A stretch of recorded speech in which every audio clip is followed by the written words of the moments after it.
Hi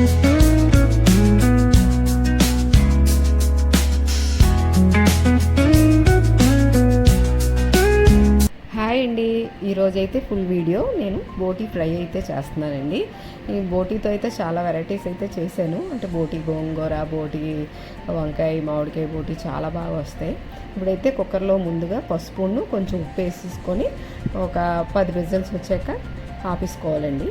దీనికోసం మసాలా పొడి కోసం అయితే జీడిపప్పు, ధనియాలు, జీలకర్ర, యాలకులు, లవంగులు అంతేనండి. ఒక స్టార్ ఫ్లవర్ వాటిని బాగా పొడిగా మిక్సీ చేసేసుకోవాలి.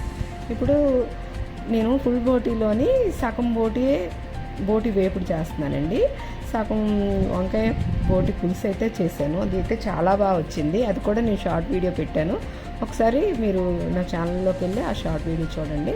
ఇప్పుడైతే ఆనియన్స్ బాగా వేగించుకున్న తర్వాత అల్లం వెల్లుల్లి పేస్ట్ కూడా ముందే వేసి వేపుకోవాలండి.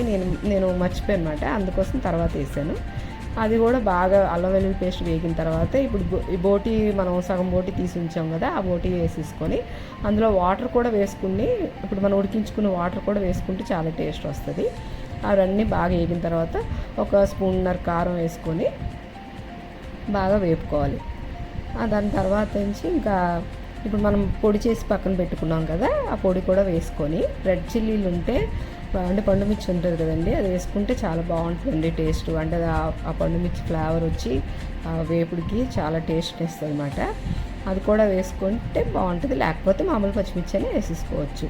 వేసుకొని బాగా మూత పెట్టి సిమ్లో పెట్టి బాగా ఉడికించిన తర్వాత మూత తీసేసిన తర్వాత మనం ఇంకా అలాగా కలుపుతూ కొంచెం గరం మసాలా పొడి అయితే వేసానండి నేను. అంటే ఇవి గరం మసాలా దినుసులు పొడి వేసినా కొంచెం గరం మసాలా పొడి వేసుకుంటే ఇంకా ఫ్లేవర్ అయితే ఇంకా బాగా వస్తుంది, టేస్ట్ కూడా ఇంకా బాగుంటుందని వేసాను. చాలా బాగా వచ్చింది. మీరు కూడా ఒకసారి ట్రై చేయండి. ఇంకా దగ్గరికి వేగించుకోవాలండి అలాగా మూత తీసేసి. ఇంకా అంటే మనం అడుగు పట్టకుండా కొంచెం ఒక 2 వేసి చుక్కలు వాటర్ వేసుకుంటూ వేపితే కళాయి అయితే పాన్ అయితే అడుగు పట్టకుండా వస్తుందండి. అలా వేపుకుంటుంటే చిన్న వాటర్ ఇలా వేస్తుంటుంటే అది ఇంకా అడుగు పట్టకుండా బాగా ఫ్రై అయితే బాగా వచ్చిందండి. అంతేనండి, ఇంకా అయిపోయింది. కొత్తిమీర కూడా లాస్ట్లో కొత్తిమీర వేసుకొని వేపుకోవాలండి. అంటే ఇంకా అలాగా వేపుకుని చాలా బాగా వస్తుందండి. బోటీ కర్రీ అయితే తింటే చాలా మంచిదండి. కానీ కొంతమంది పిల్లలు కానీ కొంతమంది పెద్దోళ్ళు కూడా, మా ఇంట్లో కూడా మా బావగారు కానీ మా చెల్లి కానీ వాళ్ళు కూడా తినరు. ఇప్పుడు ఈ ఫుల్ బోటీ తీసుకుని మేము నలుగురుమే తినాలండి. మా మరిది గారు, ఇంకో చెల్లి, నేను, మా ఆయన గారు తినాలి అంతే. అందుకోసం అది సగం ఇది సగం చేశాను.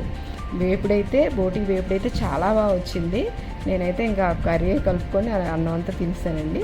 మీరు కూడా ఒకసారి ట్రై చేసి చూడండి, చాలా బాగా వస్తుంది. ఎవరైనా చేసేసుకోవచ్చండి సింపుల్గా. అంటే ఇప్పుడు బ్యాచిలర్స్ అమ్మాయిలు కానీ అబ్బాయిలు కానీ ఉంటారు కదా, ఆ పిల్లలు కూడా చేసేసుకోవచ్చు. మీరు చేసి అలా వచ్చిందండి కామెంట్ పెట్టండి.